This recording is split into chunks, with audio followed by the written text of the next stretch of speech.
একটা camping fail করেছে, করতে পারেনি কি কারণে I don't want to go behind, কারো সমালোচনা করতে চাই না। যে কোনো ব্যাধির সংক্রামক ব্যাধি যখন প্রসার লাভ করে তখন জনমনে একটা আতঙ্ক সৃষ্টি হয়, এটাই স্বাভাবিক। আর আতঙ্ককে মোকাবেলা করাটাই আমাদের সার্থকতা যদি করতে পারি। আপনারা জানেন 2020-21 সনে হামের টিকা দেওয়া হয়েছিল 1 মাস, না 1 মাস। তার পরবর্তীতেও বাচ্চা জন্ম হয়েছে আমাদের দেশে। ওই সময় অনেক ড্রপ আউট হয়েছে। 4 বছর পর পর মেসিভ ক্যাম্পিং করার কথা, একটা ক্যাম্পিং ফেল করেছে, করতে পারেনি কি কারণে I don't want to go behind, কারো সমালোচনা করতে চাই না। বাট টিকার অভাবে যেহেতু টোটাল জনগোষ্ঠীকে কাভার করা যায় নাই, ওই রেঞ্জটাকে 6 মাস থেকে নিউ বেবি থেকে 10 বা 15 বছর পর্যন্ত এই গ্যাপটার ভিতরে মিজেলসের আক্রমণটা বেড়েছে। মিজেলসের আক্রমণ বাড়ার সাথে সাথে আমরা সরকারের পক্ষ থেকে আমাদের সীমিত সম্পদের ভিতরে আমরা আপ্রাণ চেষ্টা করে যাচ্ছি এটাকে মোকাবেলা করার জন্য। আপনারা জানেন আমাদের মহাখালী সংক্রামক ব্যাধি হাসপাতালে একটা বাচ্চা মারা গিয়েছিল আজকে থেকে 15-21 দিন আগে।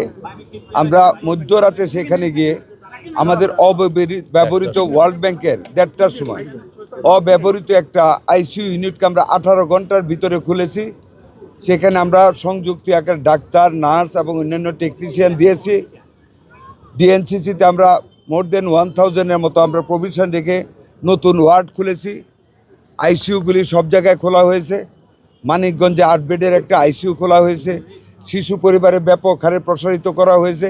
সামগ্রিকভাবে আমাদের টোটাল ডাক্তার শ্রেণী একেবারে যান প্রাণ দিয়ে এই মহামারীকে, এই মিজেলসকে মোকাবেলা করার জন্য চেষ্টা করে যাচ্ছেন। এবং আমি আপনাদেরকে আল্লাহর প্রতি কৃতজ্ঞতা জানিয়ে বলি, গত 2-2.5 সপ্তাহে আমাদের ডেথ ক্যাজুয়ালিটিজ আমাদের অনেক কমে এসেছে এবং খুব র্যাপিডলি মিজেলস আক্রান্ত আমাদের সন্তানেরা হাসপাতাল থেকে বেরিয়ে যাচ্ছে। আমরা ভেন্টিলেটারের যেটা সবচেয়ে বেশি প্রয়োজন এই বেবিদের জন্য, আমরা ভেন্টিলেটারের ব্যবস্থা করেছি। শিশু হাসপাতাল আজকে আমরা উন্নত মানের 2টা ভেন্টিলেটার দিয়েছি।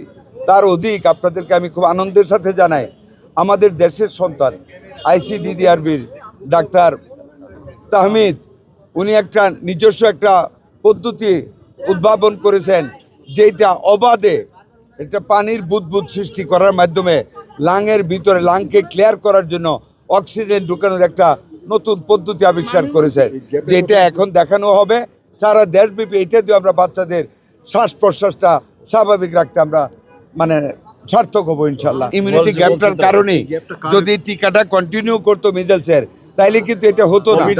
ওই 4 বছরের গ্যাপটার কারণে হয়েছে, প্লাস কোভিডকালীন সময়ে এই টিকাটার প্রচলন ছিল না, দিতে পারতো না, দেয় নাই।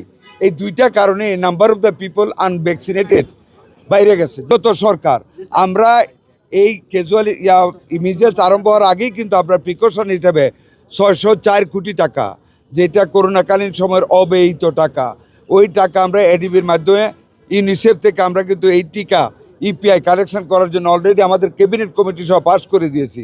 গতকাল আমরা মিটিং করেছি, 45 দিন সময় লাগবে আমরা এই ভ্যাকসিনটা পেতে। মিনওয়াইল আমরা গ্যাভির কাছ থেকে তাদের যে নিজস্ব স্টক আমরা হাওলাত নিয়েছি গতকাল, এইটা দিয়ে আমরা আগামী রবিবার থেকে সারা বাংলাদেশে আমরা ভ্যাকসিন চালু করতেছি।